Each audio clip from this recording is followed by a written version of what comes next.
आपकी किस्मत में या आपके प्रारब्ध में दुख लिखा है, लेकिन दुख में ही भगवान को याद किया जाता है। बिना दुख के भगवान को याद नहीं किया जाता। बिना दुख के तो हम भगवान क्या किसी को याद नहीं करते। ओ आज उस होटल में रोटी खाएंगे, आज उस होटल में खाएंगे, तो यही चलता है, जबकि ऐसा नहीं होना चाहिए। जब हम दुख में इस तरह से भगवान के पीछे पड़े थे तो सुख में हाथ क्यों छोड़ देते हैं?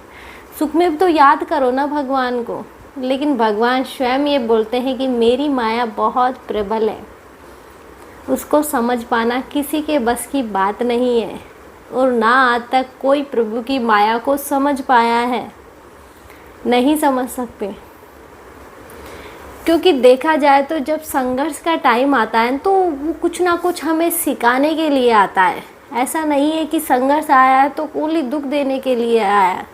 तुमने अगर संघर्ष से लड़ना सीख लिया तो ये समझो कि तुम बहुत कुछ सहन कर सकते हो, तुम दुख में जी सकते हो बिना तकलीफ़ के। तुम रह रहे हो, कैसे रह रहे हो, तकलीफ़ इतनी ज़्यादा है फिर भी तुम जी रहे हो।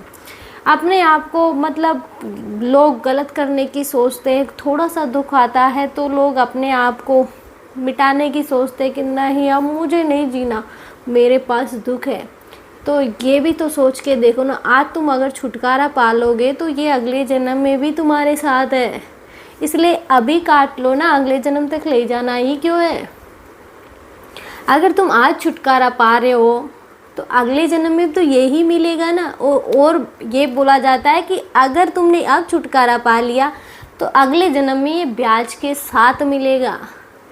इसलिए तुम बच नहीं सकते। ये सोचो कि नहीं मैं अभी मेरे बस की नहीं है इतना दुख बर्दाश्त करने की, तो ऐसा नहीं है। आपको मैं एक उदाहरण देती हूँ कि एक मतलब जो कारीगर होता है, भगवान की मूर्तियाँ बनाने वाला, वो था, वो मतलब पूरे जंगल में पत्थर ढूंढ रहा था भगवान की मूर्ति बनाने के लिए, क्योंकि गांव में एक नया मंदिर तैयार हुआ था। गांव वालों ने उससे रिक्वेस्ट की थी कि आप कोई ऐसा पत्थर लेके आओ जिससे लगे कि हाँ साक्षात भगवान है। हाँ, तो उसने वो ही खोजने के लिए पूरा जंगल छान मारा कि कहीं तो ऐसा मुझे पत्थर मिलेगा। लेकिन उसे एक पत्थर मिला तो उसने उससे चोट, जैसे ही छीनी हथौड़े लेके उसको चोट मतलब बनाने आकार देने लगा, तो वो एक हथौड़े में ही चिल्लाने लगा कि नहीं मुझे चोट नहीं खानी है। तो अब उसे दया आ गई कि नहीं इसे छोड़ देते, अब कोई और देखते हैं। तो आगे जाके उसे एक फिर पत्थर मिला, तो उसे फिर वो पत्थर पसंद आ गया।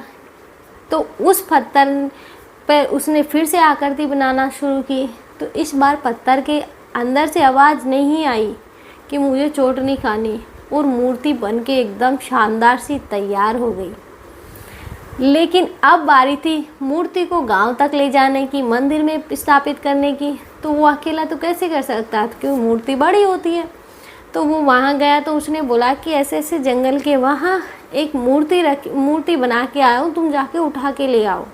तो गांव वाले गए, मूर्ति लेके आ गए, मूर्ति की स्थापना कर दी। लेकिन अब एक समस्या और खड़ी हो गई आगे कि अब नारियल फोड़ने के लिए पत्थर चाहिए, लेकिन वो पत्थर नहीं है क्योंकि भगवान को नारियल चढ़ता है। तो अब उसी आदमी ने ये बोला कि उसी के थोड़े आगे एक पत्थर है, जाओ पत्थर उठा के ले आओ, उस पर नारियल फोड़ना। तो वो उसी पत्थर को उठा के लाए जिस पे उसने फर्स्ट बार छीनी हथौड़े चलाए थे, लेकिन उसमें तकलीफ़ हुई थी और उसने मना कर दिया था कि नहीं मुझे चोट नहीं पहुंचानी है। तो उसने मना कर दिया था। तो लोग उसे उठा के ले आए, मंदिर में रख दिए। अब जो भी आए उस पर दम नारियल फोड़े कि एक बार प्रभु की मार खाने से अच्छा है कि बार बार से तो बच जाओगे। क्योंकि एक बार अगर दुख बर्दाश्त करना सीख गए तो ये समझो कि अब तुम्हें मतलब आदत सी हो जाएगी कि अगर अभी दुख है, अब बीच में सुख आ गया, लेकिन अब आपको जो सुख आया है ना वो सुख मतलब सुख वाला सुख लगेगा कि हाँ दुख के बाद अब सुख आया, शांति है जीवन में। लेकिन आप वो चीज़ें नहीं भूलोगे जो आपने दुख के टाइम में झेली है, क्योंकि दुख हमेशा कुछ ना कुछ सीख देने के लिए ज़रूर आता है।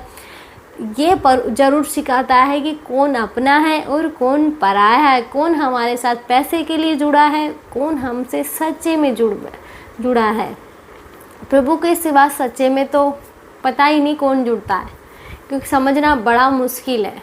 इसलिए दुख हमेशा कुछ ना कुछ सीख देने के लिए ज़रूर आता है, बिना सीख दिए दुख नहीं आता। इसलिए दुख आए तो मतलब इतनी टेंशन मत लो कि दुखी हूँ, क्या करूँ, कुछ कर लूँ, क्या कर लोगे कुछ करके? अपनों को तकलीफ़ दोगे, अपने परिवार को तकलीफ़ दोगे। इसलिए शांति से दुख निकालने की कोशिश करो ना, कि जो होना है वो होगा। क्योंकि हम खुद बोलते हैं कि जो होता है ईश्वर की मर्ज़ी से होता है, तो हम ये क्यों भूल जाते हैं कि जो हम कर रहे हैं वो भी तो ईश्वर की मर्ज़ी से ही कर रहे हैं। ईश्वर की मर्ज़ी से यहाँ पत्ता नहीं हिलता और हम ये सोचते हैं कि हम ये कर लेंगे, हम वो कर लेंगे। नहीं कर सकते हम खुद। तो वो पत्थर ना अब वो रोज़ पिटने लग गया। इसलिए एक बार अगर तुम जो संघर्ष का टाइम निकाल लो ना, कि जो तुम काम कर रहे हो उसी में अपना और टाइम लगा के अगर तुम काम को उसी को आगे बढ़ाने की कोशिश करो, अगर और कुछ लिखा होगा तो ऑटोमेटिक तुम्हें ले जाएगा वहाँ। ऐसे ही एक आदमी था, ये रियल कहानी है, ये कोई फेक नहीं है। क्योंकि जो हमारे आसपास लोग जुड़े, मतलब आसपास जो लोग हैं ना, वो अपनी खुद की आप बीती जब बताते हैं तो मतलब एक ऐसे लगता है कि जैसे एक सच में कहानी है और इसके माध्यम से रिलीज हुई है। तो एक आदमी था, इतनी बुरी कंडीशन थी कि मतलब उसका परिवार, मतलब जो भाई भाई होते हैं उनमें नहीं बनती थी। यहाँ तक कि उन्होंने घर से भी मतलब बाहर निकाल दिया था और एक अलग से कमरा दे दिया था कि इसमें रहो। वो 3-4 मेंबर उसमें रहते, क्योंकि वो खुद आदमी, उसकी वाइफ और बच्चे अब सब रहते थे। लेकिन अब समस्या थी कि अब खाएंगे क्या? तो आदमी बेचारा क्या करता कि कुछ काम नहीं मिल रहा, क्योंकि खाना ज़रूरी है, अब खाना कहाँ से आएगा? तो अब उसने सोचा कि जो ईश्वर की मर्ज़ी होने दो। इसलिए वो काम ढूंढने के लिए निकला, लेकिन मिला क्या? पत्थर फोड़ने का काम, कि पत्थर फोड़ो पैसे लो। तो उसने ये नहीं देखा ये छोटा बड़ा काम है, नहीं, उसने जो मिला वो स्वीकार किया कि जैसी प्रभु की मर्ज़ी, अब ये ठीक है। तो उसने पत्थर फोड़ के अपना गुजारा किया, क्योंकि मेहनत बहुत होती है। ऐसी गर्मी में पत्थर फोड़ना इतना आसान थोड़ी है। उसने पत्थर फोड़ के अपना गुजारा किया। लेकिन जब किस्मत बदलती है ना, तो तुम कुछ मत करो, वो तुम्हें ऑटोमेटिक ले जाएगी उस जगह पे। तो ऐसा ही इस आदमी के साथ हुआ कि ये तो बेचारा पत्थर फोड़ रहा था। ऐसे ही इसकी लाइफ में एक और आदमी आया जिसे ये अच्छे से जानता था, इसका दोस्त ही था। वो इससे बोला कि अपन दोनों मिलके एक बिजनेस करते हैं।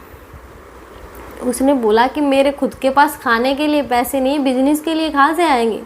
कि तू टेंशन मत ले, पैसे मैं लगा दूंगा, तू मेहनत करना। कि ठीक है, मैं मेहनत करूंगा, कि जब तेरे पास आए तो तू मुझे लौटा देना धीरे धीरे। कि ठीक है। तो दोनों ने मिलके शुरू किया। तो पैसे तो उसे लगाने थे, उसे तो ओनली मेहनत करनी थी। तो ये काम उनका इतना अच्छे से चला कि आज वो करोड़ों का कारोबार कर लेते हैं। कहाँ एक आदमी जो पत्थर फोड़ रहा है और कहाँ आज वो करोड़ों का काम कर रहा है। तो क्या नहीं मानोगे कि सच में किस्मत होती है, प्रारब्ध होता है, ईश्वर होता है, कि जब जो लिखा है वो तब वहाँ पहुँचा देता है। हमें इतना संघर्ष करने की ज़रूरत नहीं है।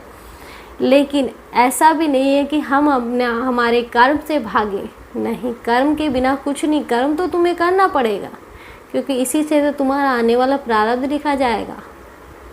इसलिए कर्म करो।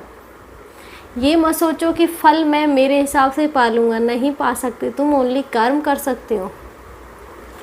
और जब तुम्हारी किस्मत में सफलता लिखी होगी तो तुम्हें खुद पहुंचा देगी, इस आदमी की तरह।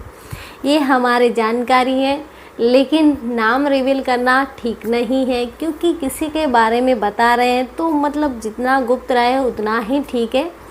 बाकी ये एक रियल है और आज वो अच्छा खासा कमाते हैं, कि जब बता रही हूँ करोड़ों में काम कर लेते हैं तो अच्छा खासा ही कमा रहे होंगे। उनकी अच्छी खासी लाइफ है, बच्चे हैं, एक बड़ा सा घर बनवा लिया तो लाइफ कब चेंज हो जाए कुछ पता नहीं। इसलिए हमेशा जो होता है ईश्वर की मर्ज़ी से होता है, हमारे प्रारब्ध के हिसाब से होता है, हमारे कर्म के हिसाब से होता है। मैं खुद मानती हूँ कि प्रारब्ध है, किस्मत है, कर्म है, मेहनत है, सब कुछ है। मैंने खुद अपनी लाइफ में फील किया है। बस कुछ टाइम के बाद मैं खुद की एक स्टोरी बना के आपके सामने पेश करूँगी, लेकिन उसके पहले मुझे कुछ अभी मेरे थोड़े काम में पूरा नहीं हुआ, थोड़ा बाकी है, तो उसे बात कर सकती हूँ, लेकिन अभी नहीं कर सकती। क्योंकि जब संघर्ष के बाद सफलता मिलती है ना तो उसकी खुशी डबल होती है, लेकिन बिना सफलता के जब बिना संघर्ष के जब सफलता मिल जाती है ना तो उसकी कदर नहीं होती इंसान को, और वो ज़्यादा दिन नहीं टिकती। इसलिए ये सोचो कि ईश्वर का प्रसाद है, ग्रहण करो। जय श्री राम, बाय बाय।